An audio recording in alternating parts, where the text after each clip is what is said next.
Report, this is Art Kevin reminding you that news is heard as it happens on KHJ Radio 93. Good morning, dear. Good morning, Jane. Good morning, everybody. Welcome to the Jane and Steve Show.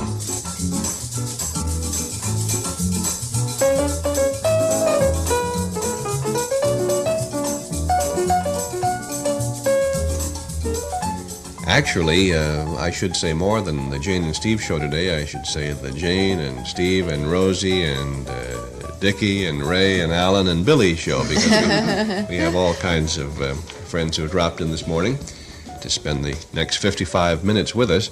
The Rosie we will bring to the microphone right away because she won't be able to stay the entire 55 minutes with us today. She has to rush off, and we'll be finding out to where and for what purpose very shortly.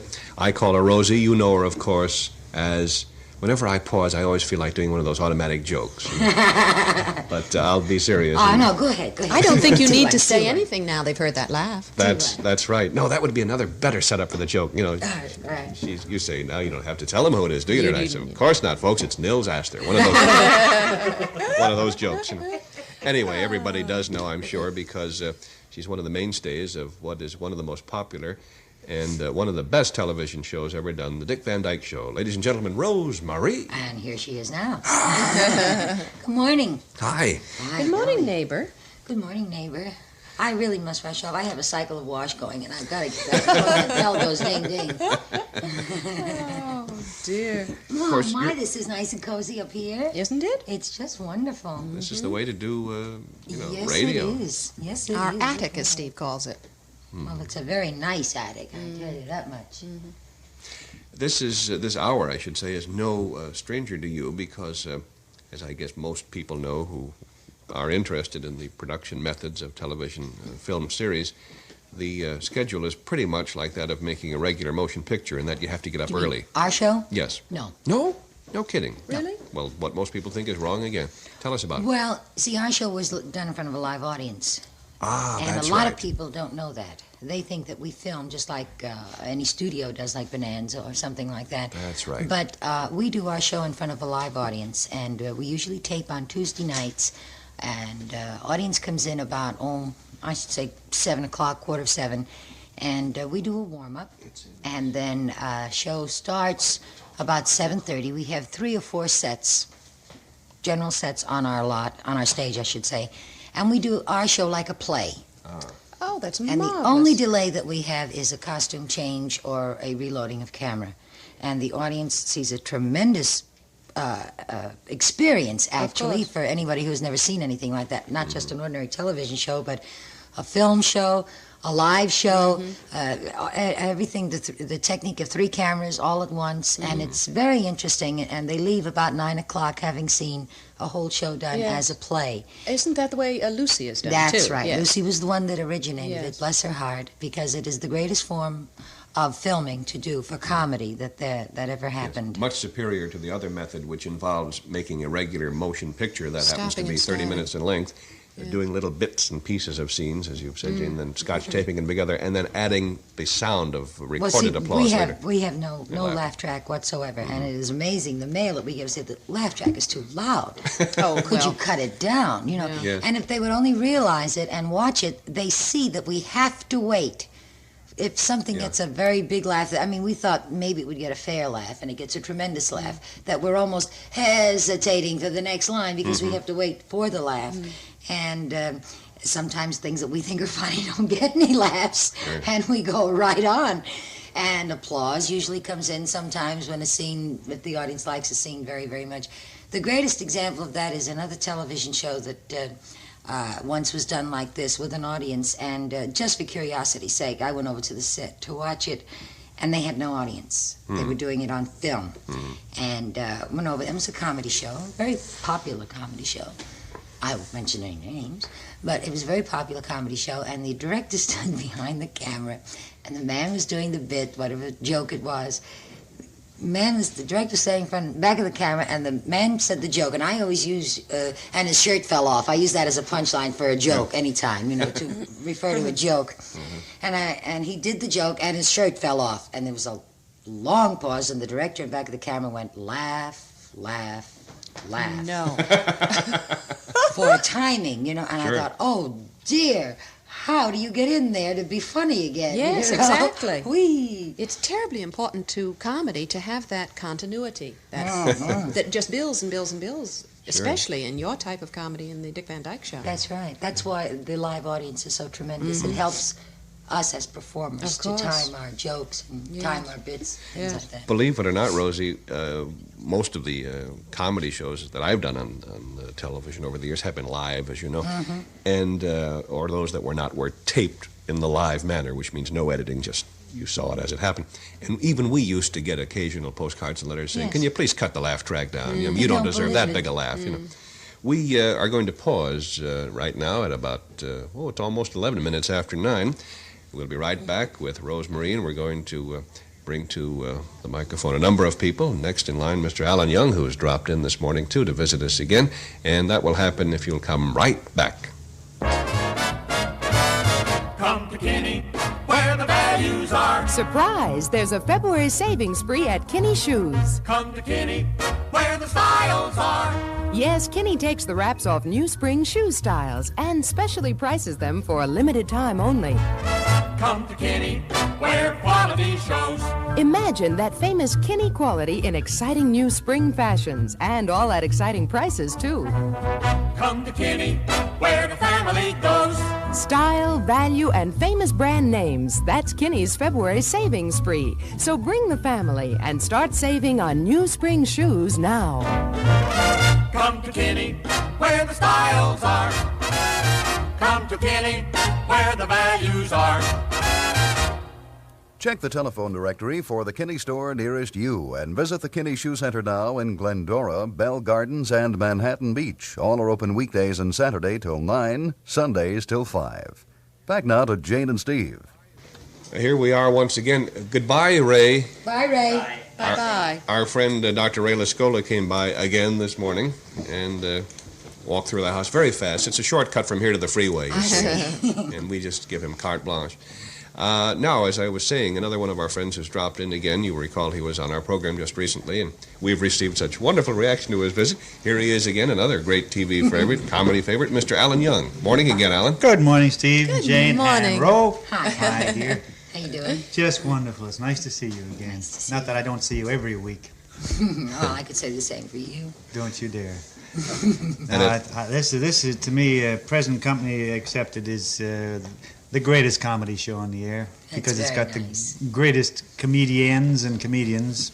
That's very nice. No, it's true. Marvelous I program. wouldn't, It is. It's a marvelously Well, it's a done beautiful program. chemistry of people. It's a wonderful combination of everything being right. The writing, the direction, the crew, everything. And it really looks like you all are having fun and like each other. Well, that is one of the biggest jokes on our show that ever happened because, as you know, when you work with somebody a long, long time, and a group of people a long time, and if you work 5 days a week, which you would know better than anything, Steve, the weekends, like, leave me alone. You know, I want to go be with other friends and other people and stuff, but we don't.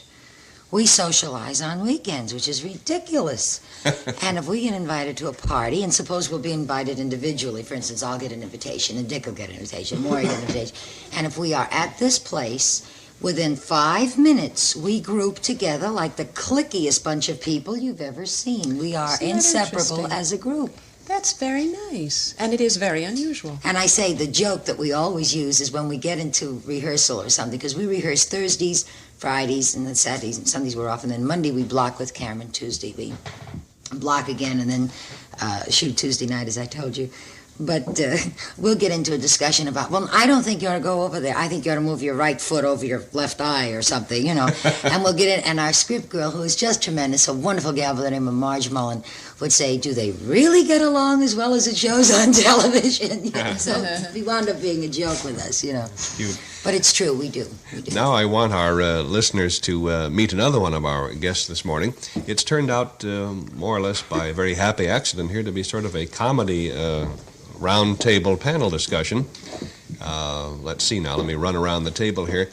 Jayne has appeared in a number of Broadway comedies and also has done a great many sketches. Sketches with Rosemary. Oh, yes. Of course we With have. Rosemary, I forgot that. She's done a lot of comedy on my show and on the Red Skelton show and on various programs. Then, of course, Rose Marie is very experienced, not only in television comedy, but works a great many nightclubs in her capacity as a funny woman. And I need not say any more about Alan Young's long and distinguished achievements as a television comedian. And now, the next gentleman we want you to meet is another good friend of ours named Dickie Dawson.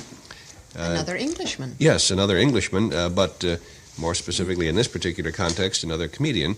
So we'll get various points of view about comedy this morning. Dickie, first of all, how are you? Yes, Hello. nice to be with you. Good morning. Morning. Good Rosie morning. and See you Jane again. and Steve and everybody.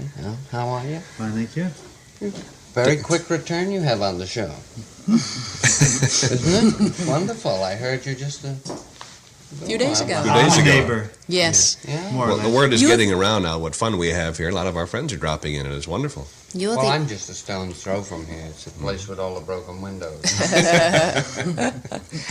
But Rosie and Alan really are neighbors. You're in Van Nuys. That's right. And Alan is in Studio City. Studio City. So you see, that's about 5 minutes away. I'm at Desilucawanga.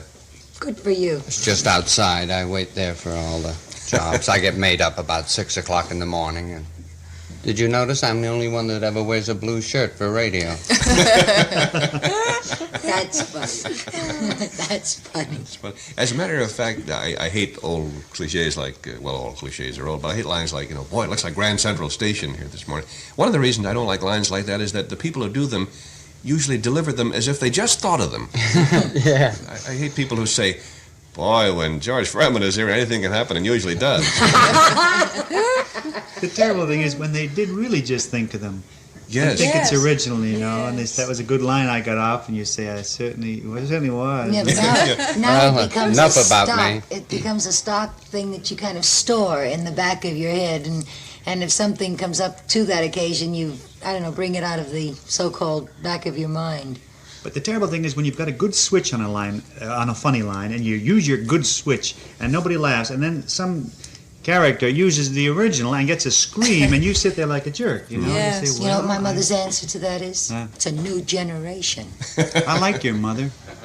Jane, you should see Jane and my mother get along. she's a dear. I too much. I love Rosie's mother. Yeah. Your mother, isn't it true, never gets Names right. Names right. Oh, she's the greatest with names. Tell us some of the Well, for names that she instance, had. she sees a movie. Now she'll know the big stars, and she'll be fairly right. Now she calls you Jane. Yes, you're all right, there's and you're something- Steve. You're all right. No, But, he's Tarzan. Yeah. Me, Jane. No, but anyway, she has names like for Sheldon Leonard. She calls him Sheldon Bernardi. And Carl Reiner is Earl Randolph. Why? I don't know. I don't know. And it's not. Well, that's his real name. It's not. It's not put She's on not trying to thing. be She's funny. not trying to be funny. No. This is really the No, way I- she sees them with these names. I once got in a cab with Liberace in New York. I hate to be a cab dropper, but I was riding to NBC, and we had a cab driver who did that. And it was like, I think the third day that I was ever in America. And in England, the cab drivers never talk to you. You know. Oh, really? Oh, I mean, you're lucky if they stop where you want to get off. No, I disagree. Isn't I'm that sorry. funny? And this man looked around, and Liberace wasn't wearing sequins or anything, just some stiletto heels and a Carmen Miranda hat. But no, he was very conservatively dressed. He was going for a rehearsal, and we'd become friends when he played the Palladium. And the cab driver turned around, driving way, very fast, and he said, "I'm right, ain't I?" And he said, "I beg your pardon." And he said, "It is, ain't it?" And he said, "What? This is liberation." So he said, yes. He said, "I get them all in the cab. Get them all," he said. Elspeth Taylor. Elspeth Taylor? Elspeth That was Taylor. Elizabeth Taylor. I found out only because he connected immediately. Yeah, but that's Ernie close. Fisher. That's close. Ernie Fisher. Ernie you know. Fisher. Yeah, that's He pretty went close. up a wrong way street and he'd named 50 wrong names, and we were so embarrassed. Liberace got out. It was like $2, and he gave him $10 because we were in the wrong way street just to get out. And we were running away to go into the studio, and he leapt out of the cab and he said, "Hey, Liberace, one more thing." And he said, "Yes, what is it?" He said, "Give your regards to my wife." Yeah. Oh, yes, the wildest line I'd ever heard in my life. No, we hear that a lot. Believe it or not, yes, that is thing. fairly Give common. regards to my Really? Yes, Oh, we they hear mean that. to say give My my regards, regards. dear Yes. one, and they get the words confused. Although with They Liberace, very- I don't know Well- which way he meant that. Very often they will say, you know, you're one of my biggest fans. Mm-hmm. They get it. I think they get excited They or get- something, yes. and they put it backwards. The strangest line of that particular sort that anybody ever threw in my direction was one evening when a gentleman came up and he had a piece of paper like this, an envelope, as a matter of fact, and he turned it over and held out a pen, handed me the envelope, and he said, "Mr. Allen, would you please sign this for the back of my wife?" It's 9:21 right now, and at that point, we'll arbitrarily decide to pause for this important message. Get away and go in a quick new Pontiac. It's the swingin'est, young and bold. Get away and go, you just got to drive that quick new Pontiac 65. The Pontiac Grand Prix steps away from its imitators this year with a car that looks, moves, rides like no luxury sports car you've ever seen. New styling gives it a lower, longer look. A new transmission makes it move more swiftly, more smoothly. Pontiac Grand Prix for 65. The quick one. Wide tracks. This is the year of the rideable, drivable wide tracks. So get away and go in a quick new Pontiac. See 'em at your dealer at Wide Track Town today. Motor Trend Magazine Car of the Year at your Southern California Pontiac dealers now. Speaking of mangling names, as we all were just a moment ago, there's a fellow that I guess we all know. He's one of my dear friends. He was the producer of my different TV shows for quite a few years. He now is, along with Nick Vanoff, one of the producers of the Hollywood Palace show on ABC TV, Bill Harback. And Bill is notorious in the business for the fact that he gets names wrong. And like your mother, Rosie, he doesn't do it to be funny. He's not a consciously funny man, although not on purpose. He's a very amusing fellow. And some of his name manglings have become minor classics of their sort. And naturally, when we were on Sunday, he used to have to book 3 and 4 top names every week. And boy, the versions of those names that used to fly around the office, he would suddenly get an idea. One day he said, get me that actor, what's his name, Charleston Moses. He meant, of course, Charlton Heston. Well, see, that's close. You can at Yeah. least get an Figure it out. association. That's Another sort of- time we were going to do a swimming pool show with the whole program built around the pool with all the obvious things that would suggest. And he said, there's only one person we get for the star of this show, Ethel Waters.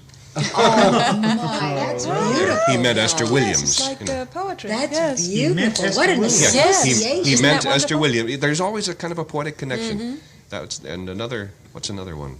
Well, I can't think of it. He would be great on You Don't Say. Because he never does. I've got to tell you this. One of the nights he came over for dinner at our house, and I had Richard Deacon over from our show, and Jayne Dulo. And my mother had made a nice dinner and stuff, and we were going to some affair or something, and Deke, as we call him, you don't know this story, Jayne. Jayne Dulo and Jayne and Steve, remember this grouping now. So Deke came into the kitchen or something and was helping my mother, and we were going to some affair. I don't know, it was the Emmys or anything like that. So my mother said to Deke, she says, are you going to the Emmys? And he says, oh, of course. So my mother said, well, who are you going with? And he said, oh, I'll probably take Jayne. And my mother's face fell right to the floor. And she looked at him and she says, you're taking Jayne? And he said, yes, unconscious. He said, yes. And then he thought for a minute. He says, oh, no. He says, I'm taking Betty. And my mother said, oh, that's fine, because that's Jayne Dulo's name, Betty. Oh. Isn't that weird? She thought that he was taking you. That is amazing. Wow. Her name for the Jayne other Dulo Jayne is Betty. Wow. I think that's my fascinating. favorite, I have 2 favorites, or 2 or 3 favorites that I must tell you. One is Carol Loomis. Who's that? Audrey Totter. I thought it was Regis Thomas. How do you? It doesn't get. That's what I not mean. close. They're not close. Have you ever not explain that at all? No, I cannot. But every time she sees Audrey Totter on the screen, she says she's one of my favorites. That Carol Loomis. I like her. Well, I've always To liked her, Carol she Loomis. looks like her name should be Carol Loomis. That must be the Richard explanation. Deacon is Dooley Duncan. And, of course, this is one of my favorites, Angelo Palangi. Who's that? Jack Palance.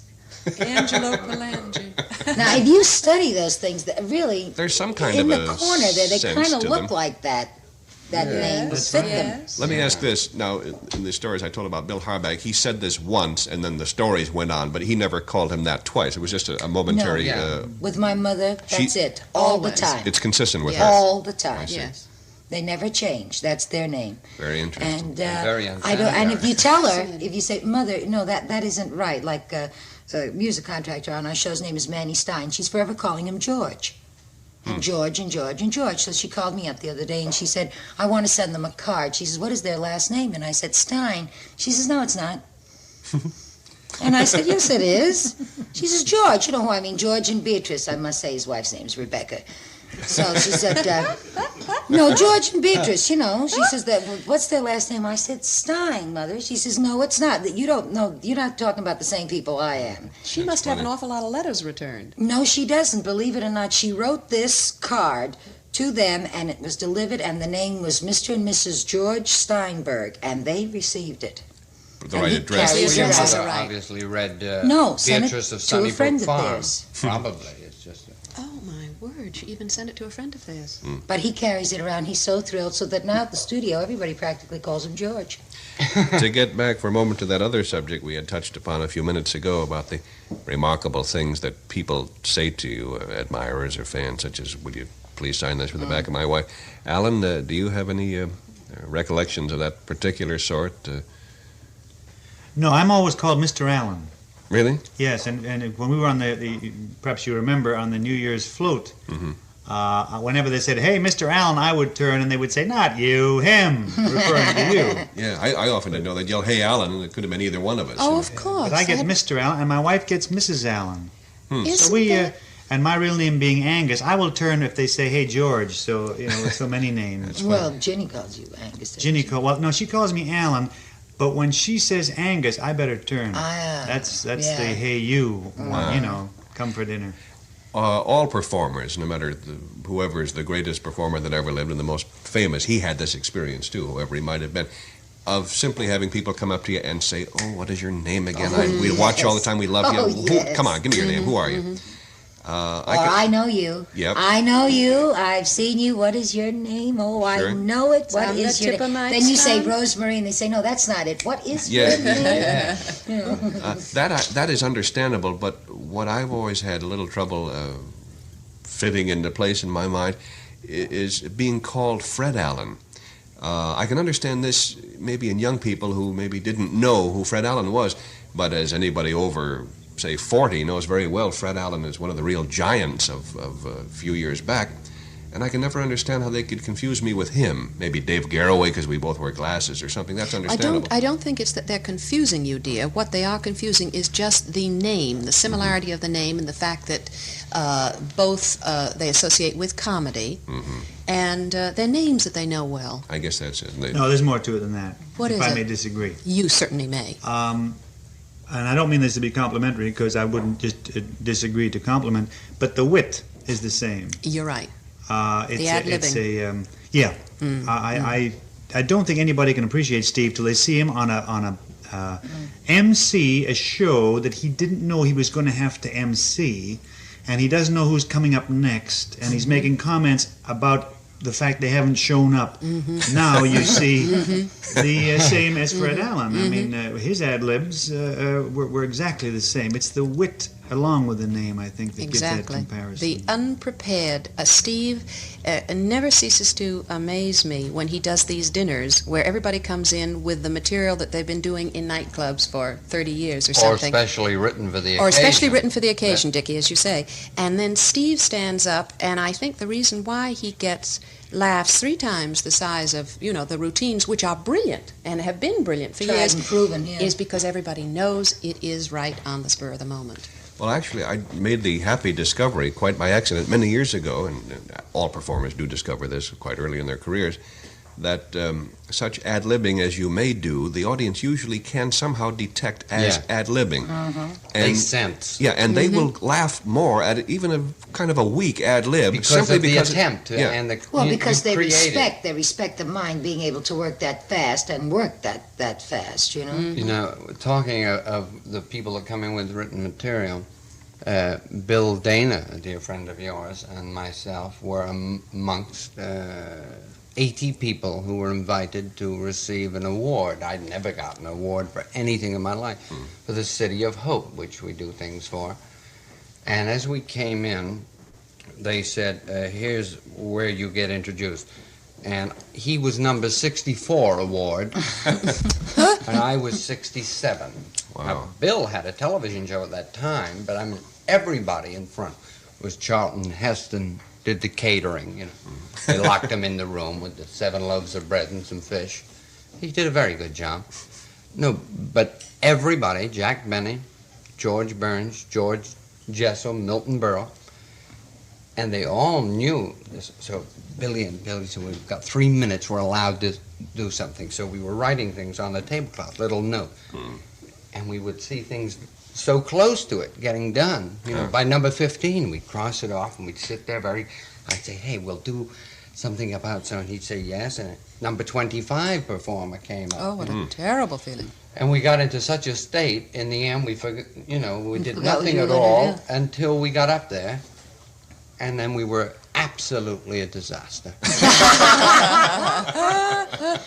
a matter of fact, my award melted. It's a better story that way. Tell you one cute thing. I've gone to an affair where they were honoring a great comedian, and I can't prepare anything. I can't say to a writer, write something funny for me to say at a dinner or something, especially if I've worked with the man or know him or anything. And at this one particular affair, Robert Goulet was also a guest speaker, so to speak. And he got up and he said, I really don't know what to say. He said, I love the man, and I think he's a great talent, and I'm very honored to be here. And he sat down. Well, everybody else got up and had jokes and routines, as you say, Jane, and so forth and so on. And get up to me, I got up and I said, I would have loved to have said some nice things. I said, but Robert Goulet took my whole speech. Very clever. Very clever. The time is now 9:32, and once again, we'll pause briefly for an important word. To remind you that this is KHJ, AM and FM, RKO General for Los Angeles. We'll return to Jane and Steve in just 60 seconds. Tell me, little friend, are your lunch hours getting to be a bore? You've tried all the restaurants, coffee shops. For kicks, you're down to eating in the park? Well, take a tip from your friendly local announcer. Find yourself a lovable Shakey's Pizza Parlor at Ye Public House, where the Bavarian black beer flows from man-sized pitchers. The pizzas come fresh, hot, and tasty. Shakey's leans over backwards, so when you lean over frontwards and look down at Shakey's Pizza, your mouth will water. Yes, little friend, this is the way to be introduced to a smoked oyster or an Italian sausage or Canadian bacon or any one of the many, many imported goodies and exotic blends of herbs and spices that go into the fresh pizzas on a Shakey's menu. By all means, join in the fun of an evening. But remember, Shakey's Pizza Parlors and Ye Public Houses also present ye whole bit at lunchtime. Shakey's puts in a lot of work on their pizza. You can, too. And here we are again. We were just discussing peculiar ways in which all of us have been introduced at one time or another. I've been introduced even by people who were introducing me in front of an audience as Fred Allen by mistake. Has anything like that ever happened to you, Alan Young? No? Oh, come on. Come on, Alan. Well, Oh, dear. not for years. Angus? Aye, lass, I'll do it. I came down to America in 1942, was during the war, as a matter of fact. You left us, I did you? I left you. During the Blitz. But no, I was brought to America to do a show. And I did a little act that opened up with me walking on stage with my suspender hanging down the back, as if I hadn't dressed properly. And the people would start to giggle.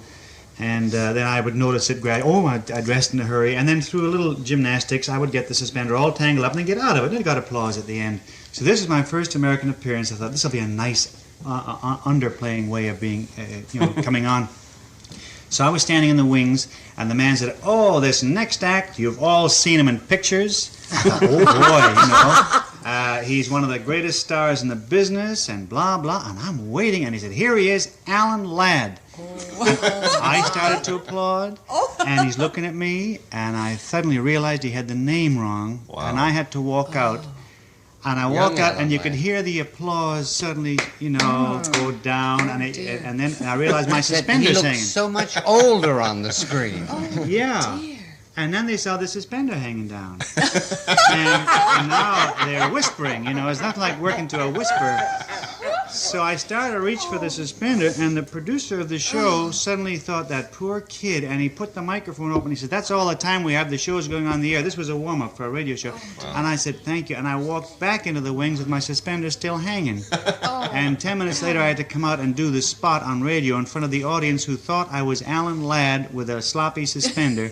Well, I went back home, left America, and said, "I will never come back again." Oh, dear. That's terrible. No, it was fine. Did you a lot of good. You get calluses that way in your heart. No, I got the greatest. I will never forget an introduction I got from Jack Parr, and I've kidded him a lot of times about it. I've lived out here for the past 18 years or so, but traveling quite a bit. And until the Bob Cummings show and the Van Dyke show, I traveled quite a bit. I was more on the road than I was at home. I made up my mind about 7 years ago to stay home. So I'd always said, well, the reason I never am asked to make a picture or something is because they really don't know what I do, because I'm always on the road. Mm-hmm. I'm making fabulous money, doing very well, but nobody knows me here in California where I live. So they asked me to do a show at the 20th Century Studio Club, Billy Gordon, the casting director. And I said, well, now, why are they asking me? They really don't know what I do, and so forth and so on. But I said, all right. Now, the Studio Club is a closed thing, as you know. They hire the room for the night, and it's everybody that works at 20th, and it's an inside thing. So Jack Parr was under contract at that time to 20th. So I'm sitting there, and I'm leaving to play the Chicago Theater in about 2 or 3 days, that I play twice a year, headlining the show, very, very large in every respect. And they introduced the show. Now, the show goes, Jack Parr comes out, and he says, gee, with everybody here, I wonder who's watching the store on Pico, and all these inside jokes. Mm-hmm. And now we'd like to introduce a dance team who just finished a picture with us on the lot. And I'm sinking lower into the chair, because I don't belong here, And then he introduced a singer who had just finished a picture, and another fellow who worked on a picture, and he comes out and he says, while on location, I did a bit, and they asked me to do it tonight, and I thought, I got to get out of here. What am I doing here? And another girl, a little starlet that was a very large name, who had just finished a picture. Now comes my turn, and I swear, I kid you not. This was my introduction, and I remembered it word for word. And now, ladies and gentlemen, I should like to introduce to you a young lady who I understand is very good on television. However, I've never seen her. Oh. No. And here she is, Rosemarie. Wow. And I will never forget that introduction. Yeah, that sort of grabs you. Wow. Yeah. And I walked out there and I said, thank you very much. I said, I don't know what I'm doing here. I said, it was ridiculous, but I did very well. And after the thing was over, Jack Parr came over to me and he said, I'm awfully sorry. I said, that's all right, I don't know you either. Wow. Yeah. You should have walked out and said, Jack, you've never seen me, and you're never going to see me tonight. Good night. Walked off. I couldn't do that. Boy. Well, now I would like to introduce a little talent who I think is going to sing for us today. Yes, Jane, I've gotten tired of this incessant piano playing morning after morning. It's enough to drive a man mad. So today I thought I'd sing a little something for you from one of my albums called... So I'll sing a little something for you from one of my albums. I think every songwriter has at one time or another written a song called I Love You. I remember reading once in Strange as It Seems by John Hicks, which was kind of a believe it or not type newspaper feature, that there are 254 copyrighted songs with the title I Love You. You can't copyright a title and have it your exclusive property, so anybody who wants to write a song called I Love You is quite free to do so. And I took a crack at it, and here's the song. It's called I Love You, says it very well.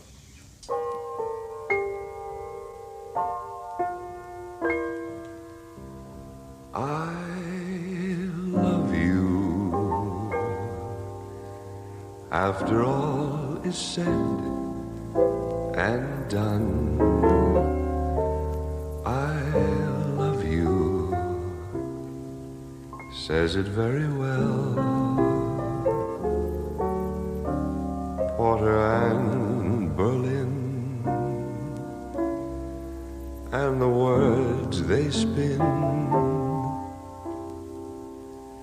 can improve upon this timeless evergreen.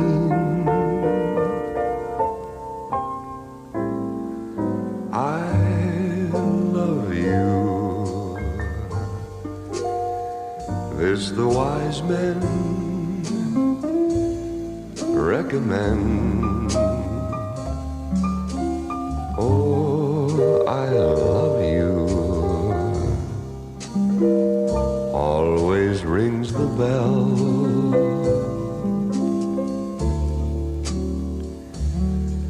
There are other pledges I might make, and other tales to tell, but I love you. Yes, I love you. Oh, I love you, says it very well.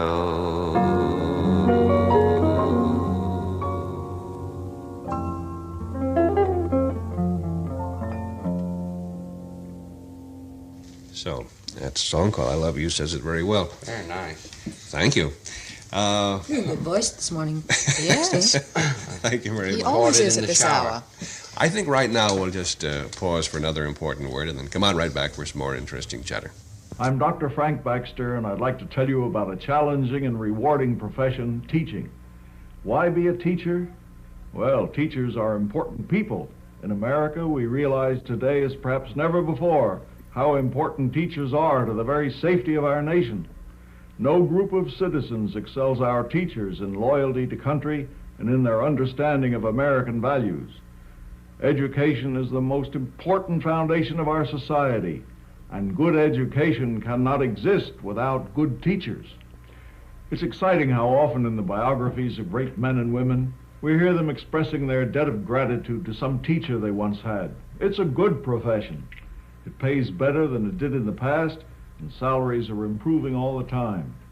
When the time comes for you to select your career, you think of teaching.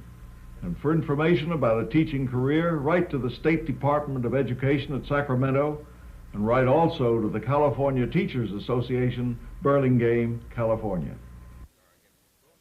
Well, here we are again. Rosemary, you have an event coming up you want to mention. I wanted to talk to you and Jayne about this, and as long as Alan and Dickie are here. I have become very involved with an organization called the California Educational Clinic, which is for what they say exceptional children. Mm-hmm. This is not a physical sort of thing. This is an educational program. This is a school which is here on Sepulveda, off of Magnolia, which is a tremendous school for these exceptional children, retarded children. And they are doing a magnificent job. It is a very small group, and they need schoolrooms and things like that. Mm-hmm. And the auxiliary of it, which is called Children's Hour, is having a fashion show at Bullock's, February the 24th. 24th of this month. And it'll be in the afternoon. And by the way, you and Jayne are most cordially invited to attend. Rosie, because, could I say, is that the Bullocks here in the yes. valley? I said Wilshire, didn't I? I'm sorry, I well, meant no, Bullock's but Fashion Square. I just know there's a couple, and I wonder Well, it's which Bullock's Fashion Square, Yes, because it's in the valley. Yeah. And we're having quite a few celebrities that are modeling and things like that. And there is a gentleman's table, so the gentleman will not be embarrassed. Well, I have some nice gowns. But I would like very much to invite you to come, Jane, and you too, Steve, and anyone who is interested in going over there. They will see some wonderful fashions and some nice people, celebrities in our business, who are giving up their time for the California Educational Clinic so that we may build a new schoolroom with some new desks to teach these children. It's so inspiring to see, well, people such as yourself, Rosie, and various local organizations putting so much effort into community improvement, especially in this entire field of mental health, mental retardation, that sort of thing, because the need is really staggering. It's a national problem, really a national scandal in many communities, and therefore we need more people such as yourself and the fine people you're working with in this organization to get to it and do what has to be done. What day of the week is that now? I think that's on a Wednesday, if I'm not mistaken, and the tickets would be $3.50. And where do you get tickets? You can get them over at Bullock's. All you have to do is call Bullock's, call the fashion coordinator over there, and I'm sure that they will make arrangements for you. Marge Van Dyke, Dick's wife, and myself are very active in this particular project, and we're quite concerned because both Marge and myself are of the same caliber, I guess, where we don't want to just lend our names. We want to work and do something for it, and if we can at all do any good as far as helping the school is concerned. This Lou Alsted, who is the director there of the school, has done a tremendous job. And these adorable, wonderful children who are there, when you go over to the school, and of course you can go over any time at all to watch the work of what's going on, these teachers are so underpaid and do it as such a nature of love for these children, so that you want to just do anything that you possibly can. Of course. And this little luncheon is going to try to help us get a schoolroom. We want to build several schoolrooms, naturally, but I think the luncheon will help to build at least one, and we can get started that way. We have several projects. Bob Sweeney has been voted president of the board. As you know, Bob is fine director, very fine man. I am very honored to say I have been voted vice president, and as I told them that I would not be in anything unless I could do something, and so I'm really on my bandwagon to Well, do Rosie, something. it is a luncheon on Wednesday. Is that February 24th?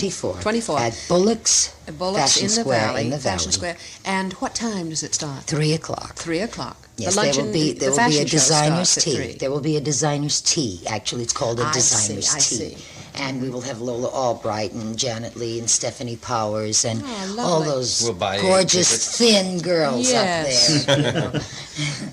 Well, I'm who have sure been it'll very be a great success, and they probably have beautiful gowns. Yes, to they're see. all beautiful special designers gowns that were made for these gals, and they will model them, and it will just be a very nice afternoon. And of course, the money goes very where it And goes. how much are which the is tickets again? $3.50. Oh, that's not Thank much. you, That's Jane. very inexpensive. Not at all. You can Very. spend that on a load of rubbish going out one night, couldn't you? Yes. And should say I so. open invitation to all of you, please. Well, if I you shall have, be Thank there, you. Rosie. If you can, I'd love for you to come. And you won't be embarrassed, fellas, because we're going to have a gentleman's table, really. Well, I've been through that school, and it's I'd rather you fabulous. didn't, Isn't as a it? matter of fact. I'd like to mingle, belonging to Well, we have actors. some projects coming up. I'm just going to drop this little hint. We're having a painting thing where we're asking all our celebrity friends to give us a painting. And that will be in the near future, which we will auction off. So if I come yelling again, you'll know what for.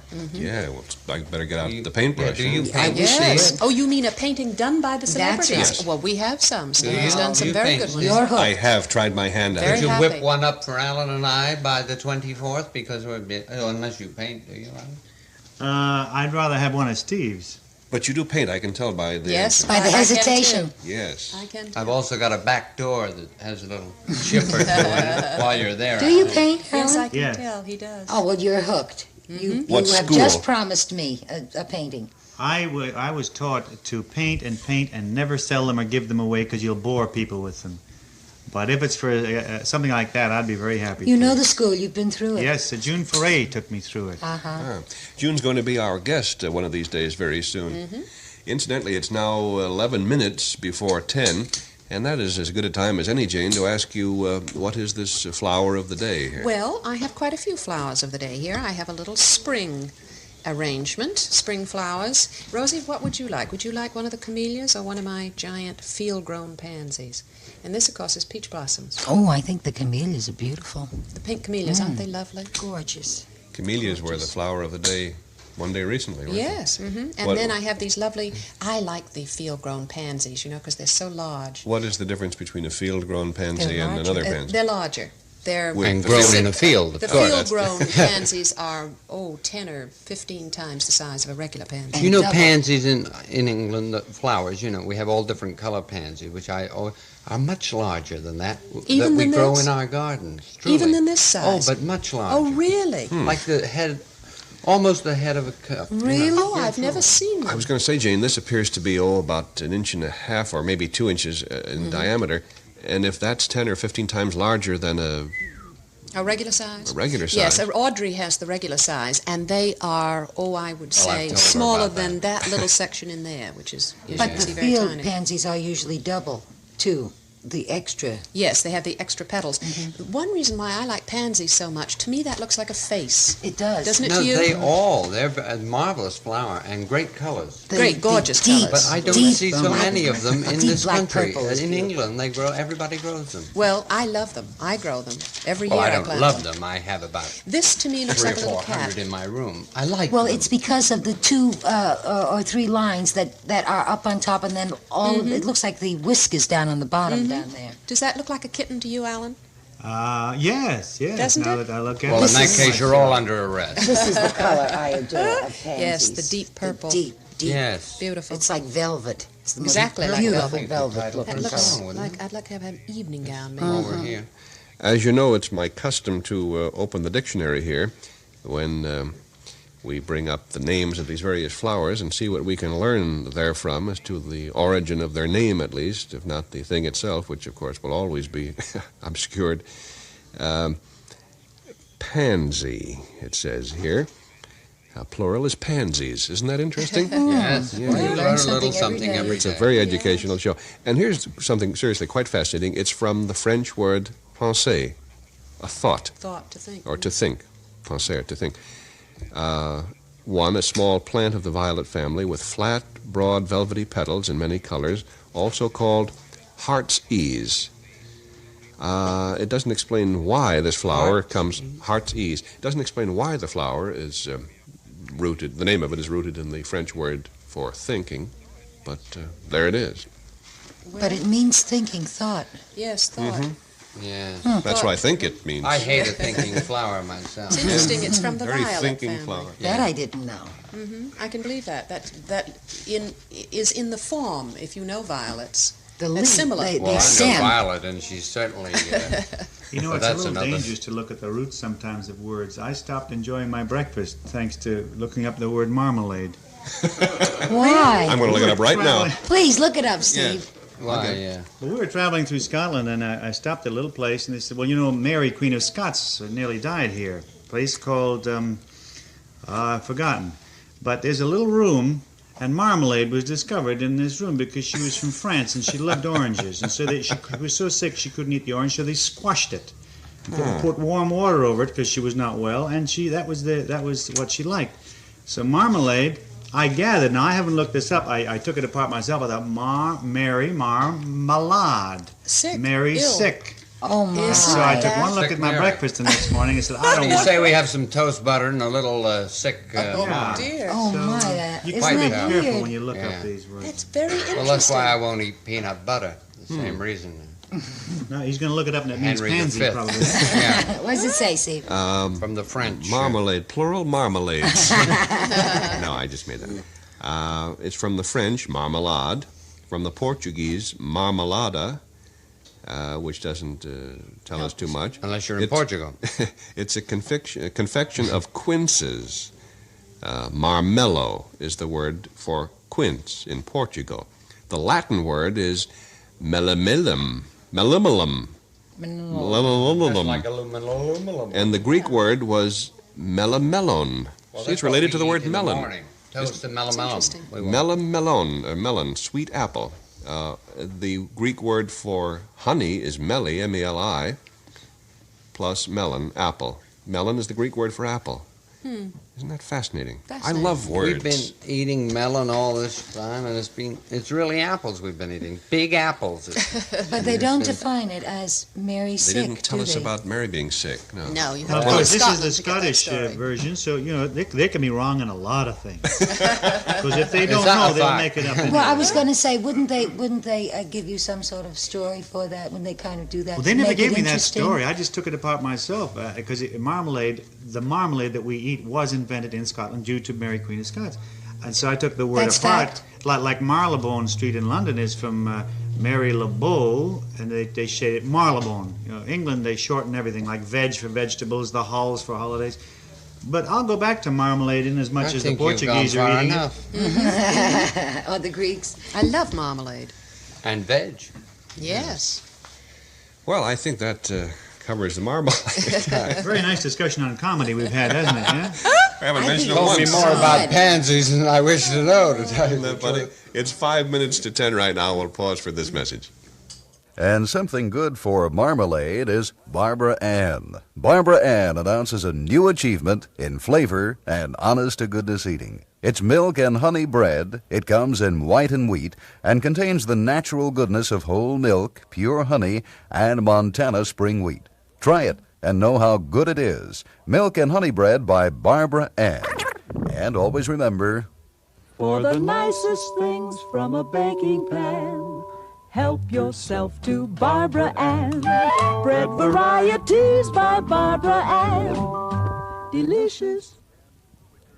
and we'll return to Jayne and Steve in just a moment. Let's remind you now that Jayne and Steve are being brought to you over KHJ, AM and FM, RKO General for Los Angeles, where the time right now, 5 minutes before 10 o'clock.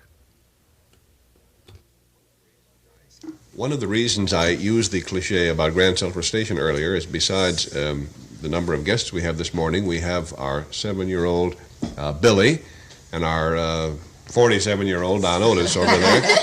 And we also have, you all know Ira Cook, the well-known local disc jockey. Well, we have his daughter Susie Cook here playing with Billy, and Billy was listening to our conversation a moment ago, and he has something to tell us about Greek words. What was that, Bill? Kali Meira. Kali Meira, is that a Greek word? Yes. What does it mean? Good morning. Where did you learn that? In class. Oh, George Gibbett is one of the teachers at the school there. He is not. That's true. George Gibbett, honey, is a vaudeville comedian who later got into motion pictures. How did you happen to learn it, darling? We were studying about Greece. Oh, really? Could you get a little closer to this Armenian microphone, honey? What else have you learned about Greece? Oh, nothing. Oh. Just that they grow olives a lot there. Yeah, yes, that's true. Mm-hmm. And they say good morning a lot. Good morning. They say good morning. How are your olives? Common greeting. Kali Meira, whatever. What college do you go to, Billy, that you learn all this? Kali Meira. If we could just learn one Greek word a day, we could invade Greece in an hour. Lee dash May dash Ra dash. What's that? No. Radish, she said. No, I didn't. Oh. Rosemary asked you what school you go to. Buckley. Oh, my. And what grade are you in? Second. And they're teaching you all about Greece and teaching you Greek words? They're teaching him geometry. They're teaching him French. He is learning things that I goofed on in high school. Now we're going to start about Switzerland or things like that. Everybody's saying, not that. Why not Canada or Hawaii or something like that? Well, why do they want to know more about Hawaii and Canada rather than... I don't know. How do you feel about it? Oh. Why not Hawaii and Canada? Is that how you feel? I go along with Hawaii. Yeah. Yes, yes. And I think it's probably because he's been there, you see, and because Canada's near. And he would have a head start. Yes. He could tell them a few things. Yes, but Switzerland's very fascinating to learn about. All about the burned bears. He seriously is learning to speak French. Oui. Comment allez-vous? How are you?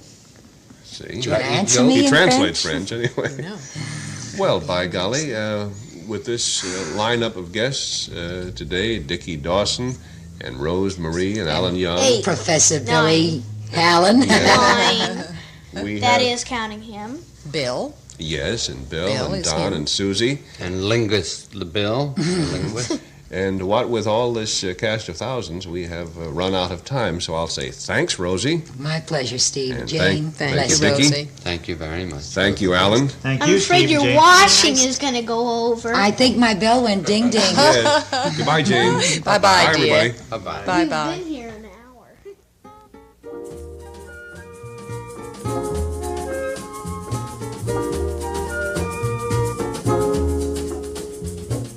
Visit with Jane and Steve again tomorrow morning at 9:05 a.m. for another 55-minute get-together direct from their home in Encino. You never know who may stop in and visit with Jane Meadows and Steve Allen. So join them every morning, Monday through Friday at 9:05 a.m. Michael Jackson in just 5 minutes. Now stay tuned for the news next with Alan Moore.